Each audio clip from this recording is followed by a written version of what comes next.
সমস্যা সমাধান ও নতুন কিছু করার আগ্রহ থেকে তরুণেরা স্টার্টআপ গড়ে তোলার কথা ভাবেন। কেউ কৃষি খাতে প্রযুক্তি আনছেন, কেউ তৈরি করছেন ঘরে বসে অনলাইনে শিক্ষা নেওয়ার অ্যাপ, আবার কেউ বা নতুন নতুন সমস্যা সমাধানে তৈরি করছেন নানা ধরনের প্রযুক্তি নির্ভর সেবা।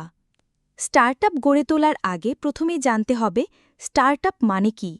স্টার্টআপ একটি নতুন ব্যবসায়িক ধারণা যা নির্দিষ্ট কোনো সমস্যার সমাধান করবে, যেটা এর আগে কেউ এতটা সহজভাবে করেনি।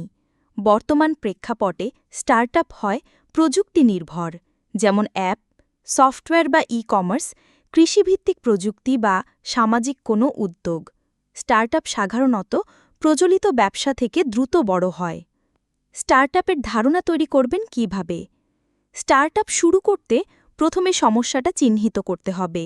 এরপর ভাবতে হবে কিভাবে সেই সমস্যার নতুন সমাধান করা যায়। প্রথমে ছোট করে শুরু করা উচিত। একটি পরীক্ষামূলক পণ্য বা সেবা কিংবা ন্যূনতম কার্যকর পণ্য বা সেবা এমভিপি তৈরি করতে হবে। বাজারে সেটার চাহিদা আছে কিনা তা যাচাই করতে হবে। উদাহরণস্বরূপ, কেউ যদি শহরের ময়লা পুনর্ব্যবস্থাপনার জন্য প্রযুক্তি নির্ভর কোনো ব্যবস্থা গড়ে তোলেন, সেটিও স্টার্টআপ হতে পারে। তারপর প্রয়োজনে একজন সহ-প্রতিষ্ঠাতা ও যোগ্য লোক নিয়ে একটি দল তৈরি করা যায়। টাকা পাবেন কিভাবে? স্টার্টআপ উদ্যোক্তাদের যাত্রার শুরুতে সবচেয়ে বড় চ্যালেঞ্জ হয় অর্থায়ন বা বিনিয়োগ। প্রথম দিকে অনেক উদ্যোক্তা নিজেদের সঞ্চয় বা পরিবার অথবা বন্ধুবান্ধবের সহায়তায় শুরু করেন, যাকে বলা হয় বুটস্ট্র্যাপিং। তবে স্টার্টআপের ধারণা ভালো হলে অ্যাঞ্জেল ইনভেস্টর কিংবা ভেঞ্চার ক্যাপিটাল প্রতিষ্ঠানগুলো থেকে বিনিয়োগ পাওয়া সম্ভব। এর মধ্যে উল্লেখযোগ্য হল Bangladesh angel investor network, BD Ventures, SBK Tech Ventures, Anchorless Bangladesh, startup Bangladesh limited এবং ডেকো ইস্যো ভেঞ্চার ক্যাপিটাল প্রতিষ্ঠান। এসব প্রতিষ্ঠান তরুণদের স্টার্টআপে প্রাথমিক পর্যায় বা সিড পর্যায়ে বিনিয়োগ দিয়ে থাকে। এর সঙ্গে সরকারের তথ্য ও যোগাযোগ প্রযুক্তি বিভাগের আওতায় পরিচালিত আইডিয়া প্রকল্পের মাধ্যমে একজন উদ্যোক্তা তার স্টার্টআপের ধারণার জন্য সর্বোচ্চ ১০ লাখ টাকা পর্যন্ত অনুদান পেতে পারেন।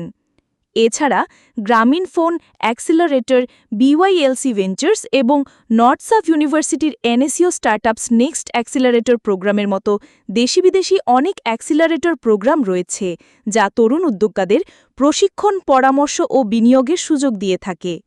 এছাড়া এই ধরনের আয়োজনে অংশ নিয়ে দেশি বিদেশি এই খাতের অংশীজন ও অন্যান্য মানুষের সঙ্গে সংযোগ তৈরি করা যায়, যা ভবিষ্যতে প্রতিষ্ঠানটির জন্য বেশ কার্যকর ভূমিকা পালন করে। এছাড়া সম্প্রতি এ খাতের অর্থায়নে বাংলাদেশ ব্যাংক নতুন নীতিমালা তৈরি করেছে। তহবিলের পরিমাণ আগে থেকেই ১,২০০ কোটি টাকা ছিল, তবে আগে তহবিল থেকে সর্বোচ্চ ঋণ পাওয়া যেত ১ কোটি টাকা।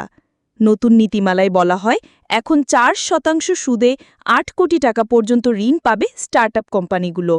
এছাড়া ২১ বছর বয়সের উদ্যোক্তারাও এই ঋণের জন্য আবেদন করতে পারবেন। এই ঋণ পেতে ক্রেডিট রেটিং সিস্টেম বা ঋণমান ব্যবস্থা পরিপালনের কোনো বাধ্যবাধকতা থাকবে না। এর ফলে তহবিল পাওয়াটা সহজ হয়। নিবন্ধন কোথায়? বাংলাদেশে স্টার্টআপ বা ব্যবসা নিবন্ধনের জন্য প্রধানত ৩ ধরনের কাঠামো রয়েছে।